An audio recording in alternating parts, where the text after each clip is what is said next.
Okay, well, hello, everyone, and welcome to our first CASA Choices of 2021. Just a few announcements before we get started because we are so excited to have our speaker here with us tonight. But before we introduce him, I want to remind everyone that this webinar is being recorded and will later be posted to our YouTube channel, which is CASA of the 10th. So you guys can check it out at a later date if you want to come back and look at what we presented today. We also want to encourage everyone that if you have comments or questions to put it in the Q&A box at the bottom, because we'll have an opportunity at the end to do more questions and answers and to elaborate on anything that you guys might be interested in. And then finally, we have a survey at the end of the presentation. So don't close out of your web browser. The survey will pop up real quick and we'd love to hear more from you guys and about what you guys would like to hear next. Which, speaking of hearing from next, I want to announce that February 17th at 5:30, we will have our next CASA Choices webinar with Captain Scott Cook from the Peoria Police Department. Yeah, so we are excited tonight to have Nick Connor from the Peoria Fire Department. Before I turn it over to him, I'd like to just tell you a little bit about him. Nick is 31 years old and has lived in Peoria his whole life. He's married to his beautiful wife and has two awesome kids, ages 7 and 5. He's active in the community, volunteering at his kids' school and substitute teaching at District 150. He went to Dunlap High School and ICC, where he got his associate's degree in fire science and his EMT certification. He also has a paramedic certification from Advanced Medical Transport. Nick enjoys traveling, playing with his kids, hanging out with friends, and educating people about what he does. He also wants to learn to play golf. So with that, I'm going to turn it over to Nick. Hi, everyone. Good evening. Thanks for having me. I'm super excited to do this. I love doing this. When we have kids come to the firehouse, I'm excited to teach from the little preschoolers all the way up to high school kids to show them about what we do. I know tonight we have a big age group, so I'm going to cover things that are pretty basic and go into more of the admin stuff of the fire department. I know we have older kids that may be interested in this career, so I'm going to kind of talk about that along with everything else. So we're going to start with a PowerPoint. I promise it's not too long or too boring. It's got some good pictures, got some good videos. A lot of the pictures and videos you're going to have were fires I was at. Like I said, if you have any questions, put them in the Q&A and I'll ask them at the end. I know someone popped up in the chat box. I am at a firehouse right now. This is Fire Station 8, which a long time ago used to house Fire Engine 8. That was closed down. Then since then they reopened it to Engine 2, but I don't know how you guys are familiar with stuff going on in Peoria with the pandemic.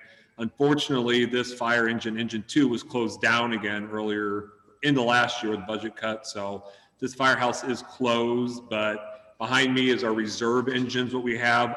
When one of the main line fire engines or fire trucks breaks or needs maintenance and oil change, we keep the extra ones here. So those guys will actually come pick up one of these reserve ones and drop off their main fire engine here.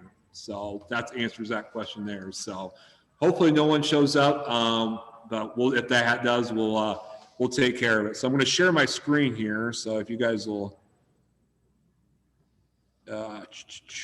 Bianca, would you mind changing that so I can share my screen so I can do my PowerPoint? There we go. Thank you very much. Okay. All right. Can you guys, everybody see that okay? Okay.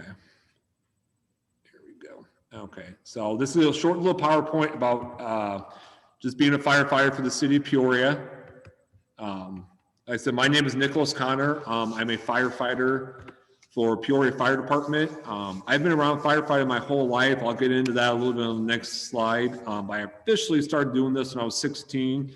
For some of you older kids, and the Peoria Fire Department has what's called an Explorer Post. It's sponsored through the Boy Scouts of America.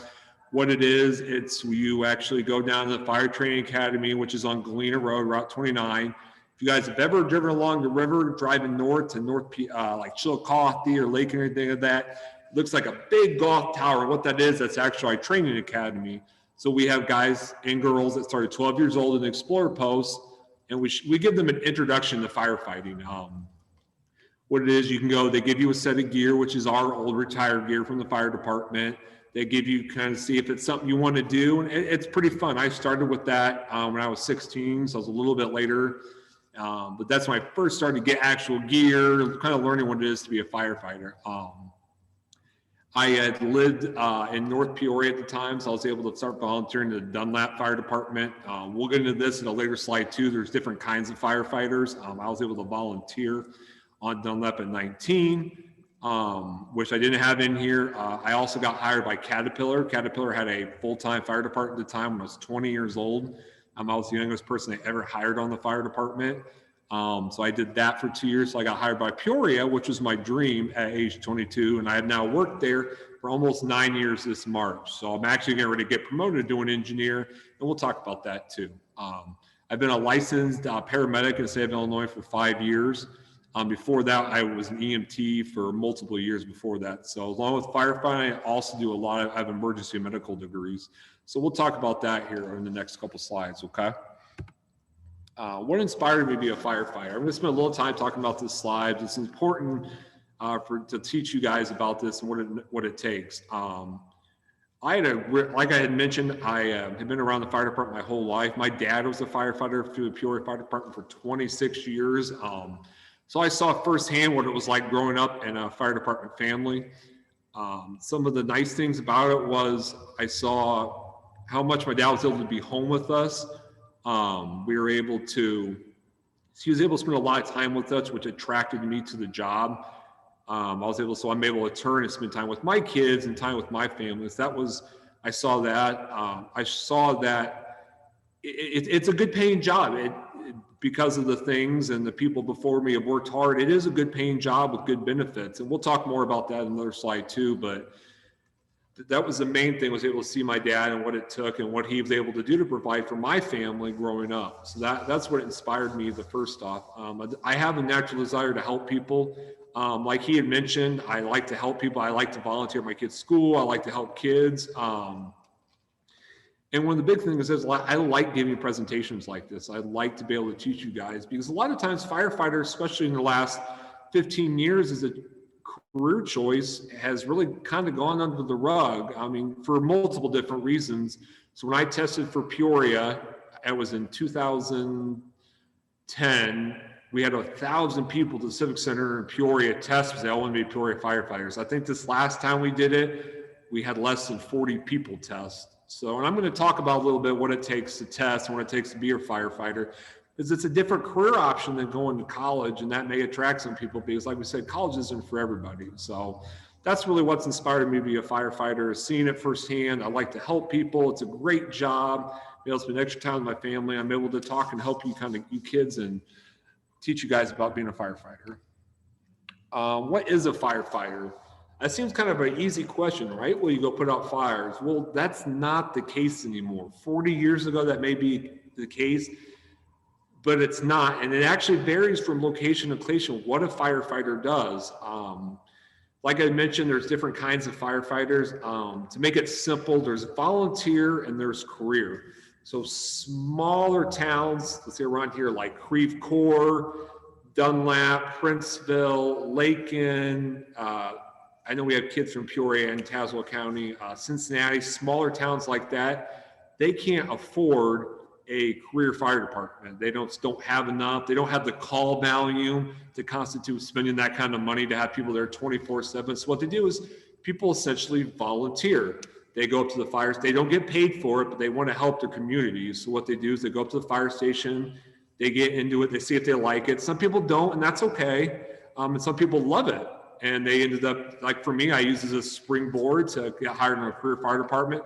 Some people are volunteer departments their whole life, and it gives people the capabilities. If you just want to fight fires, you can do that at a volunteer fire department. If you don't really like fires, but you like the medical stuff, you can just do on that.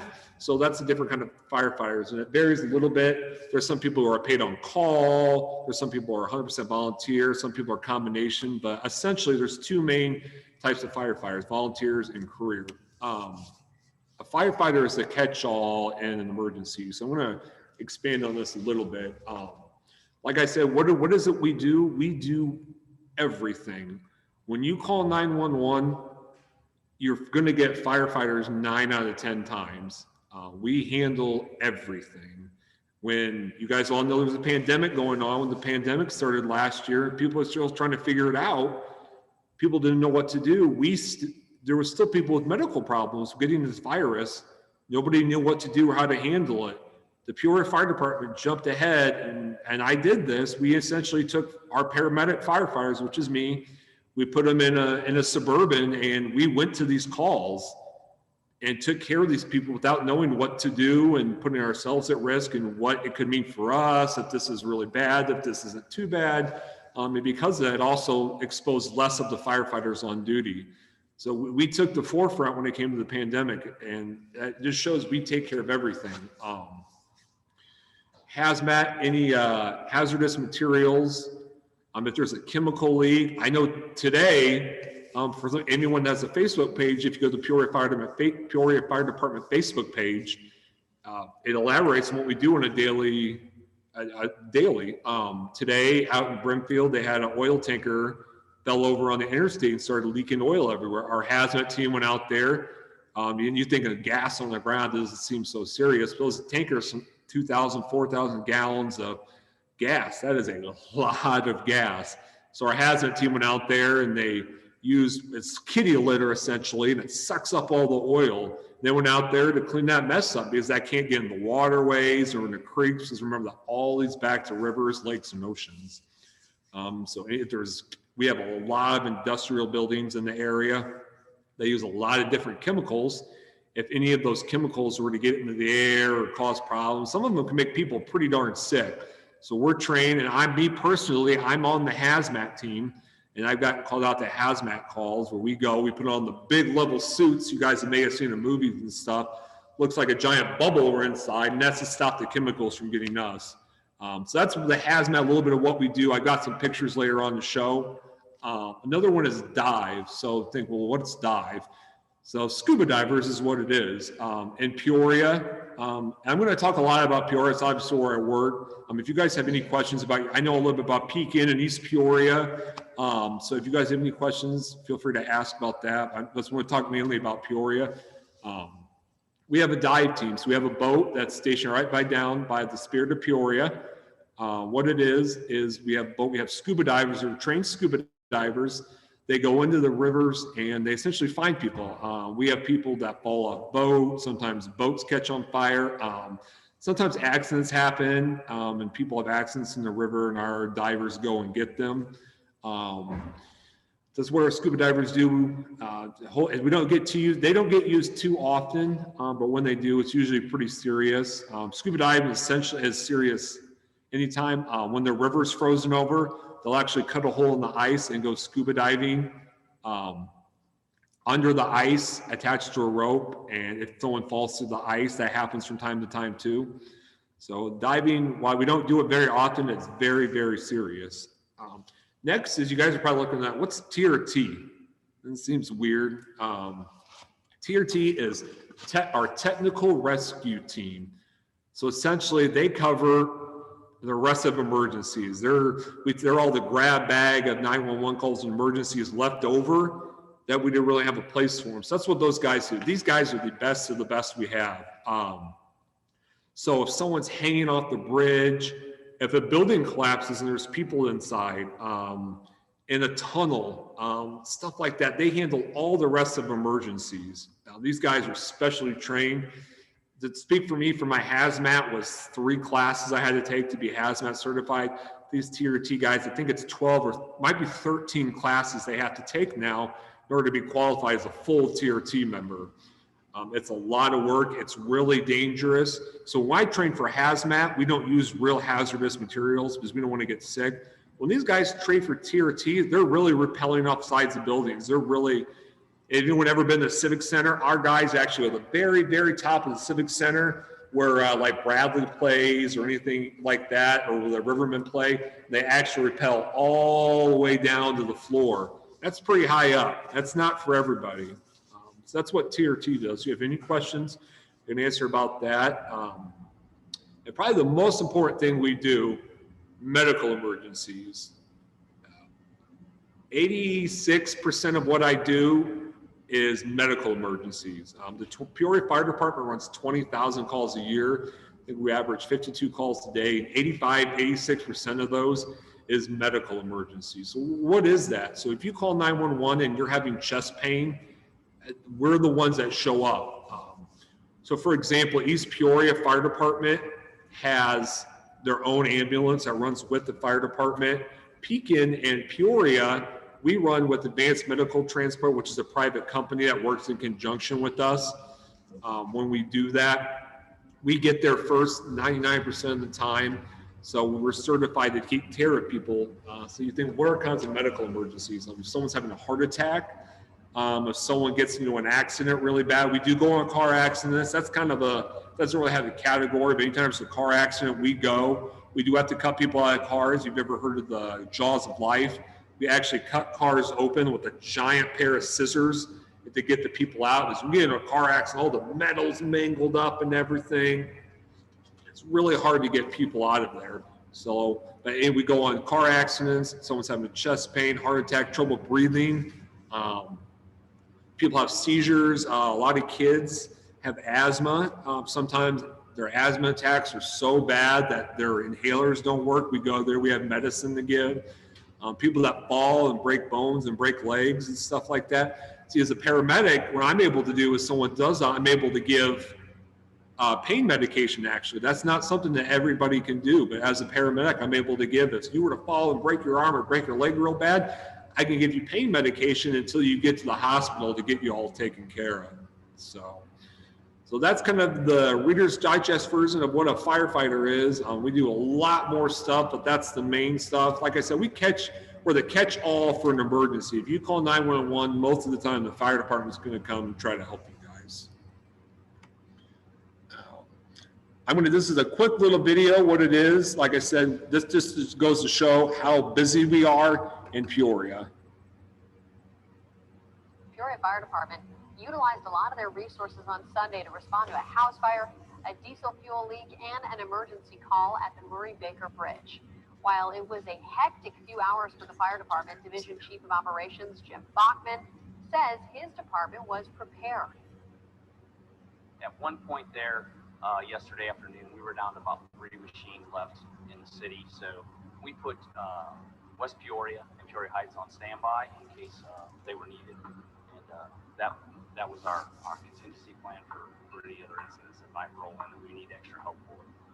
The chief says the crews did an excellent job at getting to the scenes and being flexible to go from scene to scene.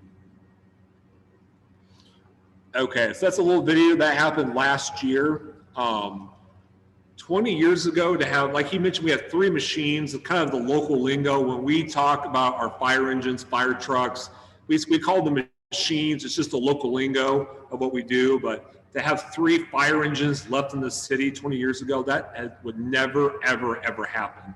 Like I said, we run 20,000 calls a year. We're running more and more calls every single year. That's happened more and more often. That never happened in my first 7 years on the fire department. Now in the last 2 years, it's happened 5 or 6 times where we get down to really have a couple engines left in the city just because we're that busy nowadays. So let's see here. Peoria Fire Department. Here we go. This was a fire I was at, just to give you guys a little glimpse. If anyone knows where the new Ronald McDonald House is in Peoria, this is the building that used to be there. So this, like I said, this was a fire I was at.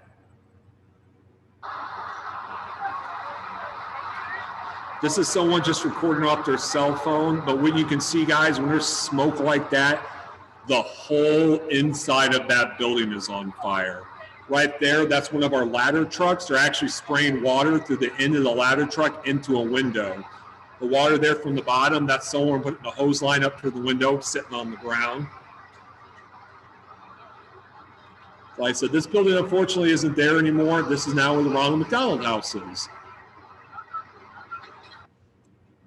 But that, when a house looks like that and you have heavy black gray smoke pushing on every window, every crevice, that means the whole inside of that house is on fire. And amazingly, nobody was hurt and nobody got killed in that, firefighters or citizens. So that's a really good thing. These are just some pictures to give you guys what I was talking about. On the left side there, or right, depending, I'm not sure if the images are mirrored or not, but the guys in the big spacesuit like I talked about, that's hazmat. So we go through, after we take care of the problem, we clean up the chemicals or we fix the leak, we go with what's called decon.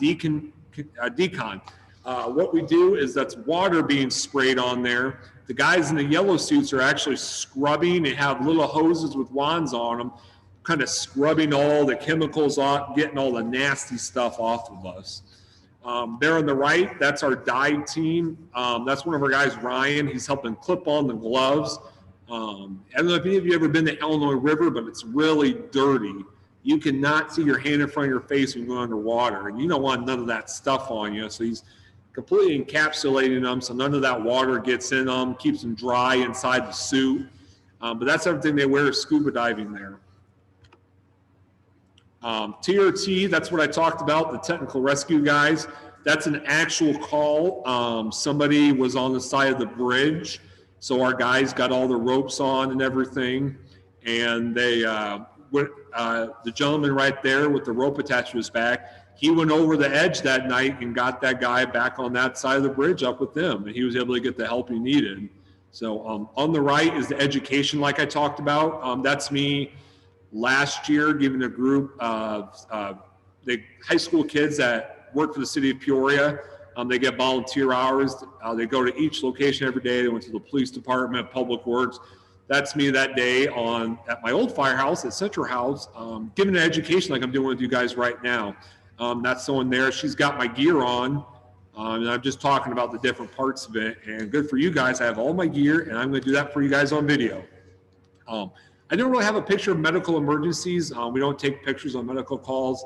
It's actually against the law. Everyone's entitled to privacy medically, so we don't really have any pictures of that. So that's just why there's no pictures. This, I'm going to just show you the first 35 seconds. The rest is a guy talking, which you don't need to see that. This is just the first 30 seconds is our TRT guys. So he's actually going to rappel out of the tower.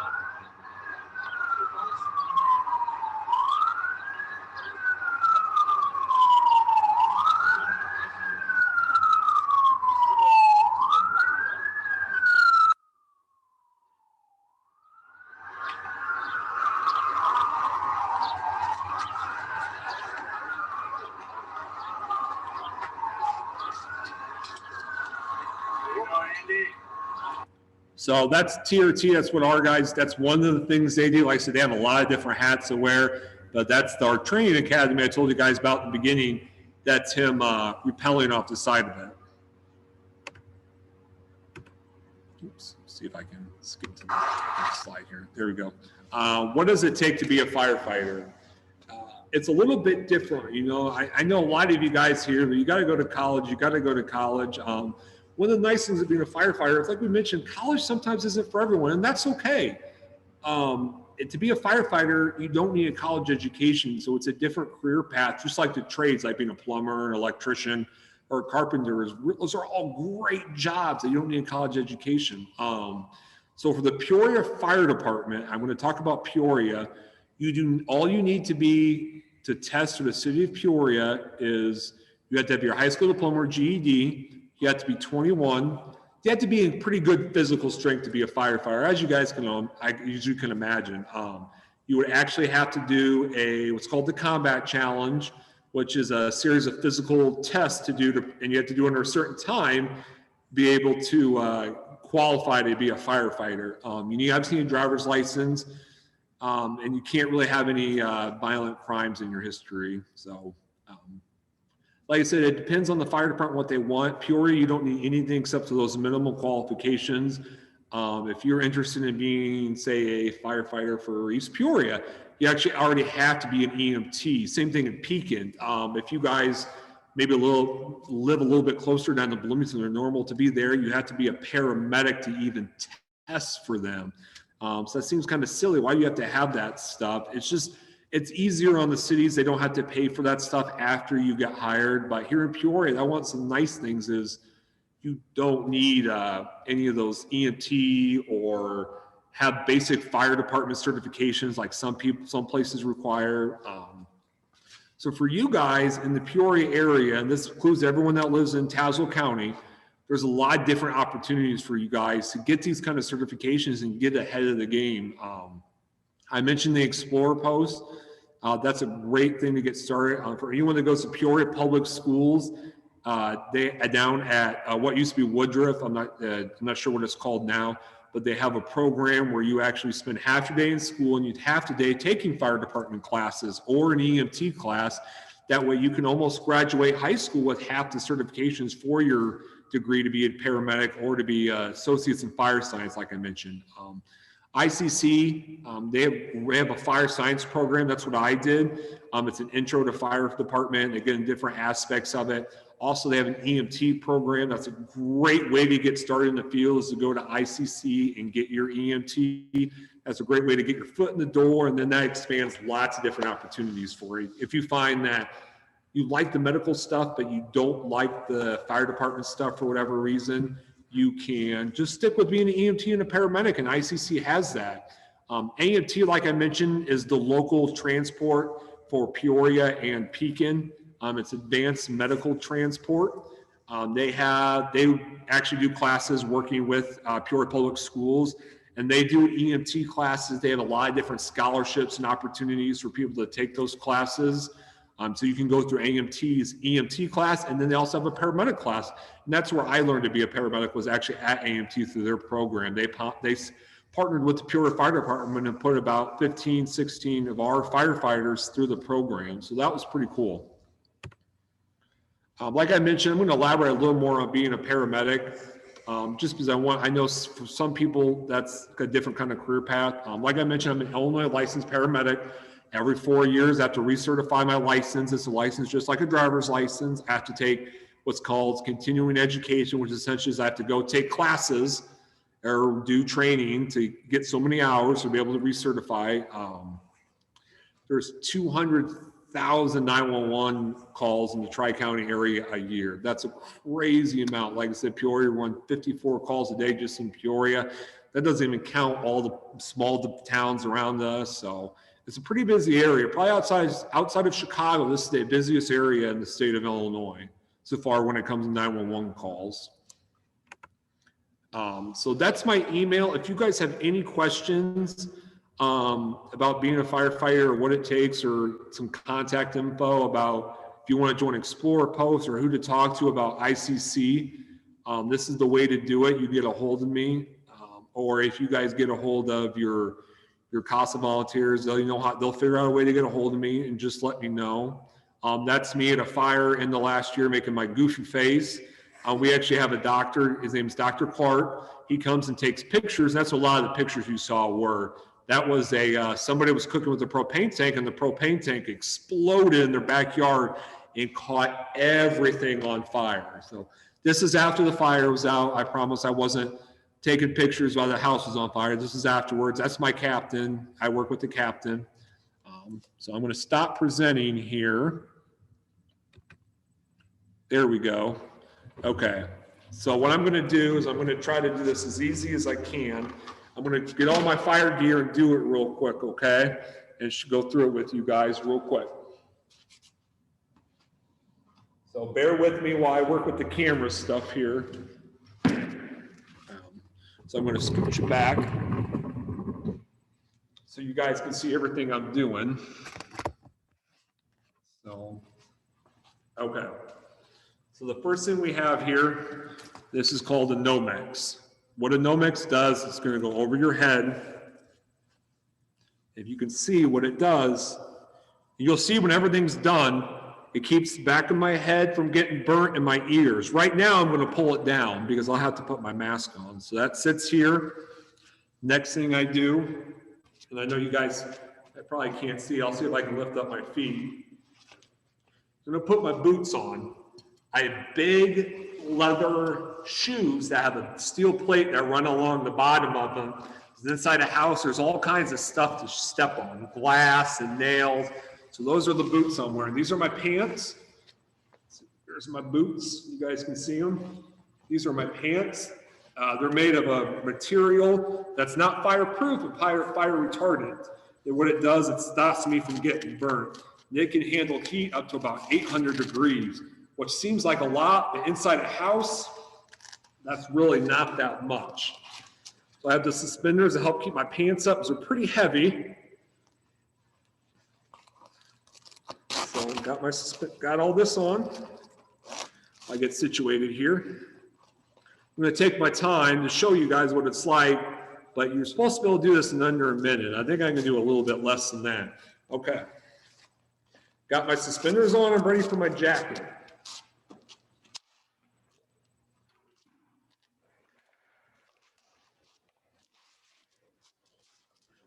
So my jacket's made of the same material as my pants, a fire retardant material. You guys are probably wondering what all that reflective stuff is. So when we go on car accidents, this is the gear I wear on car accidents. What that does is it actually, in headlights, it kind of shines. You guys ever seen a construction sign at night, how it kind of shines in the headlights? That's what it is, made out of the same material, so people can see me because the rest of it's black. So I'm gonna zip up my coat here. So this here's my mask. So what it is, this is the mask I'm gonna wear when inside a house that's on fire. And I'll show you when I connect the air pack to it, that's gonna connect here. I'm actually gonna breathe through this. So this is the most important thing here. It's what's called a Scott air pack. So what this here tank is filled with compressed air. So it's not just oxygen, it's actually all the air we breathe around us. The machine takes it out of the air, puts it into these bottles, and we breathe through this because the smoke inside a house is really, really nasty. It has all kinds of super gross chemicals in there. All the plastics and everything puts off a lot of really nasty chemicals. You don't want to breathe that because you will get super, super sick. So what I'm going to do is I'm going to put my air pack on. I'm actually going to turn it on. I'm going to open the cylinder. That is the cylinder opening. So open it all the way. I'm going to put it on just like a coat.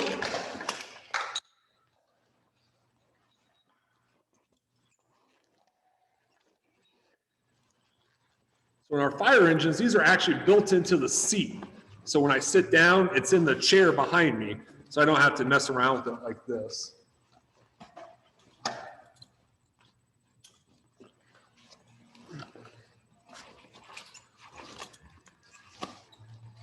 All right, I got it on.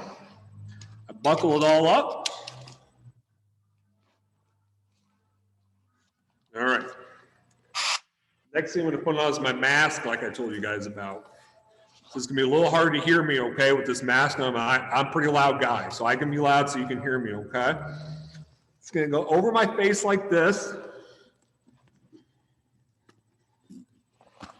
So you want it to suck to your face. So what we do, you take your hand and watch. See how my cheeks get real puffy? That means it's sucked to my face. We don't want any smoke to get around here and seep into my mask. So remember my Nomex? I'm going to put that up over my head. See, it keeps everything safe. You're going to zip up all the way here. Now the coolest part, of course, is the helmet. So you're going to strap in. So I'm all in. My helmet's got a little flashlight on it. Oh, I didn't mean to shine at you guys. So this part here actually glows in the dark, so I can see inside a house. This is my nameplate. It's got my name on it. And it looks like this. So this part right here, we call it a duck bill. That way nothing runs down the back of my coat, down to my neck. It keeps water from going down my back. I got my gloves. Like I said, we got to pick up stuff or pick up people inside a house, and some of it's burnt or nasty, so we wear gloves to keep us safe. I'm going to put my gloves on. I'm going to connect to air. So right now, I'm breathing the air that's actually inside the bottle on my back. So this whole room could be filled with smoke. And I could be sitting here, I'd be perfectly fine breathing all this air. It lasts about a half hour, but if you're working hard and you start breathing fast, you're going to go through that air a lot quicker. So this is my gear. If you guys have any questions about it, we'll answer it here in the Q&A in a minute or two. But this is what a firefighter wears. You look kind of scary. I always say this to younger kids. This is nothing to be scared of. You guys saw who I am. This is just what we look like. So if your house is ever on fire, there's no reason to be scared of us. And sometimes kids get scared. So I'm going to go ahead and take it off.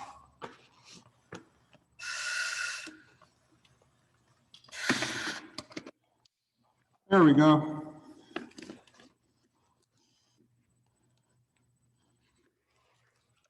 Okay. That's a little bit better.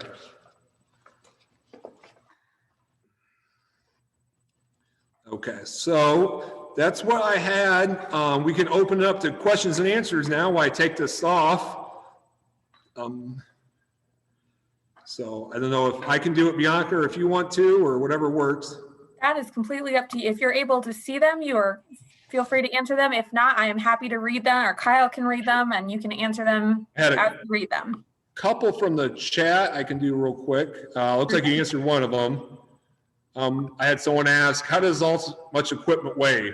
With everything in this, plus we carry an axe or the hose, it's about 80 pounds extra.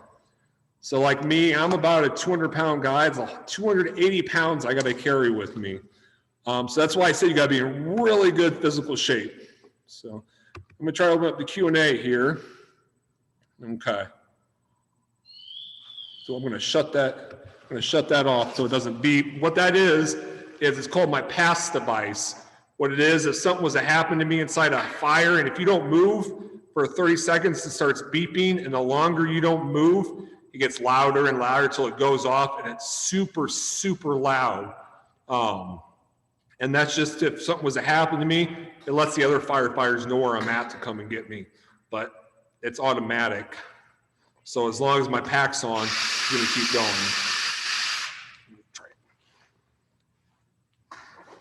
So while I do this, I can answer some of the questions. What's the difference between a licensed paramedic and an EMT? That is a great question. So a paramedic is a higher level certification. Paramedic, you start as an EMT, and you go through the EMT program, and then you become a paramedic. Paramedics are able to do more skills. So what they're able to do, IVs, you ever been to the hospital? They can do IVs. So I actually put IVs in people's arms. We talk about pain medication, you get pain medication. If someone's not breathing, I can put a tube down someone's throat and breathe for them. You get a lot more things you can do to help people. It's also a lot more responsibility. Those pain meds are narcotics, and it's a really big responsibility working with those. So what was the next question? So do you guys do shows and walkthroughs of your truck equipment and station? We do when we're not in a pandemic, unfortunately. Right now, just because of everything, we're not letting any visitors in. My family came and come visit me at the firehouse right now, unfortunately. When things get better, we love having people come to the firehouse. If you don't live in Peoria, if you live in, across the river or somewhere else, all those volunteer departments, they love having people stop by. They love doing this just as much as I do, and I've been talking forever.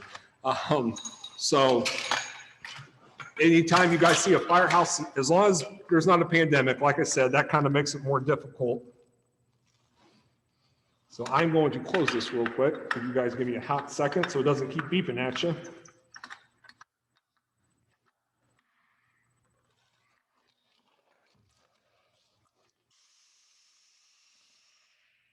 That's all the air. I press the button twice. I'll chirp for a minute. This stuff is really, really hot too. I'm not even inside a house and I'm sitting here sweating. It's really thick and heavy. So, okay. Next question. All right, are they really closing stations in Peoria? So they are. I kind of mentioned that a little bit at the beginning. They did close down station. It kind of went back and forth. They were going to close down Station 20 all the way out in North Peoria and Station 4, which is down the south end. We as I don't want to get too much on this, as a fire department union, we gave up something. We won in court to keep Station 20 open, which is out in North Peoria. So that station actually did get to stay open. But just for point of reference, 25 years ago, we ran 8,000 calls a year. We had 60 more firefighters on duty than we do today. In just the 9 years I've been on, we've lost Rescue 1, Rescue 2, Engine 4 reopened, closed down. Engine 2 is now closed down. I worked here at this firehouse when it was open. This was Station 8. This is where Engine 2 was. And this is a really important fire engine. They closed it down. So unfortunately they are. The pandemic had a lot to do with that. There was no money coming into Peoria. Unfortunately, the fire department's been taking a long cut for a long time, where anytime the city runs out of money, it's real easy to close down the fire department, unfortunately. So, fortunately, that's it. Any info about Morton's stuff? So Morton is a little bit different. When I talk about combination, Morton is they're split in half. They have the guys who fight the fires are volunteers. Guys who are on the ambulances are 100% paid. They're a professional paramedic ambulance. It seems kind of silly, but their job is they're there 24/7. Their jobs are to go on ambulance calls. Now, if there's a house fire, a couple places around here do this. Morton does this, Washington does this. Some of the communities that a little bit bigger than Peoria, but not quite super small, do this combination where they have paid ambulance people and volunteer firefighters. Because like I mentioned, everywhere you go, 85% of what you do is medical calls. That's what we handle. So that's the compromise is, okay, we'll pay for someone to take care of the medical calls, but we're not going to pay for someone to take care of the fire calls, just because there's so many medical calls and so few fire calls nowadays. How much does the uniform weigh? I think, like I said, it's about 80 pounds with everything. It's pretty darn heavy. Like, I'm sweating here just sitting here talking to you guys. Have I ever saved anyone's life? Have I ever pulled anyone out of a house fire? No. I have on medical calls, people having heart attacks. I've shocked them with the defibrillator. You guys ever see the TV shows where they take the two pads and rub them together and they shock someone back to life? I've done that a lot. People that are overdoses, take too many drugs. I don't want to get too much into that, but I get them medicine to wake them up. So have I ever pulled anyone inside of a house? No. I've been on fires when we've done that. I didn't get to go into it too much, but there's different, out in the fire department, there's different responsibilities of everybody. I'm always on a fire engine, which has the hoses and the water. What we actually do is go put the fire out with the hoses. The guys who are on the ladder trucks and the rescue squads, their job is to go in and save people. But you need them to work together, because those guys can't save people if the fire doesn't go out. And vice versa. It doesn't matter if I put the fire out if people are stuck inside. So that's why I don't really pull people out of houses, because I'm busy on the hose line putting the fire out. The most common calls I respond to, the most common calls, like I mentioned, are medical calls. That's is what I do all day. A lot of times, that's all I do in a day is medical calls. The most type of medical calls, you run a lot of falls. A lot of people falls, seizures, asthma, people having trouble breathing, chest pain. Those are the most common kind of calls we go on. Fires are not very common anymore. If you guys are really interested in this, there's some books I can recommend from firefighters in New York City, like in the 60s. Oh my gosh, I used to go on 10, 12 house fires a day. We just don't do that anymore. There's things are made fireproof. Fire education like this has done such a good job. We've actually cut down on our own jobs by doing such a good education. We just don't run a lot of fires. Now here in Peoria though, that's not the trend. Now we don't run as many fires as we did 40, 30, 20 years ago, but we run more fires than areas around us. Compared outside of the south side of Chicago, like I had mentioned, nowhere else in the state runs the kind of stuff Peoria does. Car accidents, they're hit and miss. Some days it seems like I go on 5, 6 car accidents. I don't know, if a lot of the snow, every time we get the first snow of the year, I'm sure you guys know it, nobody knows how to drive. We go on lots of car accidents the first bad snow of the year, and they're all people just bumping into each other. It's nothing serious. But like I mentioned, sometimes I'll go on 5 and 6 in a day. Sometimes I won't go in a car accident for a month. I don't know. It's just kind of crazy how it works. What is the starting pay for a firefighter? That's a very good question. It depends on the area. Here in Illinois is really good. We really take good care of our firefighters. Just Peoria, starting pay is around $50,000 a year with annual raises. You get money for getting promoted. Because I have my paramedic, I actually get an extra 2.5% on top of my base salary. That's why I mentioned the job has really good benefits. And here in Illinois, that's one of the good things. If you go to some other states next to us, like Indiana, Wisconsin, Iowa, their firefighters don't make very good money. It's just the way things are politically. But here in Illinois, our firefighters make pretty darn good money. That's why it's a good alternative if you don't want to go to college, but you still want a good paying job and you like the stuff I've talked about, a firefighter is a really good option. So like I said, Peoria, it's around 50. East Peoria is a little bit more. Pekin's a little bit more. But my pay keeps going up. Theirs kind of staggers a little bit. So I think Peoria, you get the most bang for your buck. So are there any girls on your fire department? That is a great question. Yes. We have several girls on our fire department. I worked with one the last year. Her name is Lori. She's actually a captain. I believe she's going to be promoted to battalion chief. She's actually going to be a chief soon. She's been on the job 20 years. After we hired her, when I came on, there was a chief that was a girl, but she retired not very long after I came on. But after we hired Lori, we didn't hire a girl for a long, long time. But finally, in the last couple of years, we've hired 2 more girls, which is great. I think it's great girls want to be firefighters. This is a great job for anybody, especially if girls don't ever be intimidated about being a firefighter. If you're a girl, it is a great job, and we love having girls in the fire department. Will I ever give up being a firefighter? Probably not unless I won that big lottery they're talking about right now, but I love being a firefighter. I love helping people. I love the benefits, like I mentioned. I mean, it's naive not to mention those, but that's a big reason why I like the job so much is the benefits are great. All the time I get spent with my family.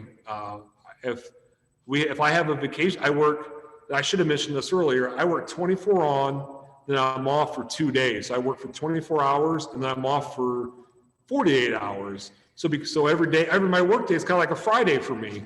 So because of that, I'm able to spend those 2 days with my family, or actually the last couple of years I worked part-time jobs up until just a couple months ago. But now that I don't have that part-time job anymore, I get to spend all that time with my family while making full-time salary. So that's really good. I think our last question here, has a job ever scared me really bad? Short answer, no. I've never, and I've been lucky in this. Like I mentioned, my dad was a firefighter for 26 years.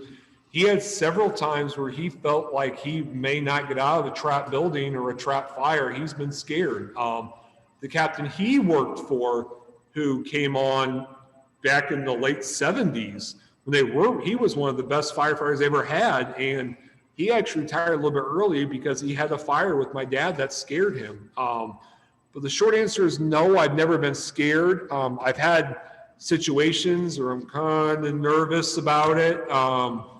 Not so much on fires, but on medical calls. I go into some pretty serious medical calls, gunshots, stabbings. I don't want to get into too much on that. But those situations are pretty dicey. A lot of emotions are going around. And sometimes, the police can't control the situation. I get more nervous about that stuff because sometimes people don't know how to handle that. They're scared, they're sad, they're upset. And I'm worried about someone maybe lashing out at me, interpreting me and me differently. But that's the only, I've never been actually scared. I'm sure it'll happen someday in my career, but I've been fairly lucky so far. I haven't had it. So I think that was the last question. Does anybody else have any other questions before we finish? And give it a minute or here. Like there might be one more in the comments section. You answered how much all your equipment weighs, but someone asked how long on average do you wear the equipment? Oh, okay. Yeah, that's a good question. It just depends. I would say, and you go to a house fire, a half hour, that doesn't seem really long, but wearing all that gear, working really hard, and you guys, it's kind of hard to show you, but when you breathe through that mask, it's not continuous air blowing. You actually have to breathe, which activates it, what blows air in. So you actually have to work harder to breathe. So working harder to breathe, wearing 80 pounds inside an environment where heat, you guys have ever been outside on a hot day and it just zaps you, you just feel so tired. It's the same thing inside a house. I've done that, wearing all that, and the heat is just so hot, any energy I have is gone. So that half hour sometimes feels like days wearing all that stuff, especially that on my shoulders. My shoulders, I walk around like a hunchback the rest of the day because the stuff's so heavy. So, was there anybody else that had any questions? Yes, I have a follow-up question, Nick. Sure. Kind of what you said. So, like a hot day, what kind of hydration do you have to do to prepare for working for a shift like that? Water. We actually, usually the news comes to the firehouse every year and talks about it because it's such a big thing for us. I like drinking coffee, like I'm sure a lot of the adults do. When it's really hot out, I try not to drink too much coffee because coffee actually dehydrates you. But I just drink lots all day. I have my cup of coffee in the morning and I'm drinking ice water all day. What we actually do is when it's super hot, because I don't know about you guys, they always have us do a million things on the hottest day of the summer. Usually that's how it goes. We go and buy Gatorades, Powerades and stuff. Sometimes people, they get we've had it where guys get super dehydrated because it never fails. We have a super hot house fire on the hottest day of the summer, just like we have a house fire on the coldest day of the year. We're outside freezing. It never fails. A lot of Powerade, a lot of water. I mean, if you're not peeing once an hour, you're not drinking enough water. So, yep.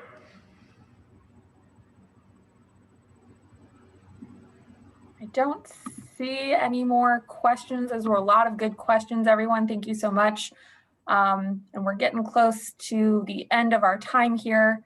So we'll go ahead and wrap this up. But Nick, thank you so much for your time and sharing your time with us and sharing all of this information.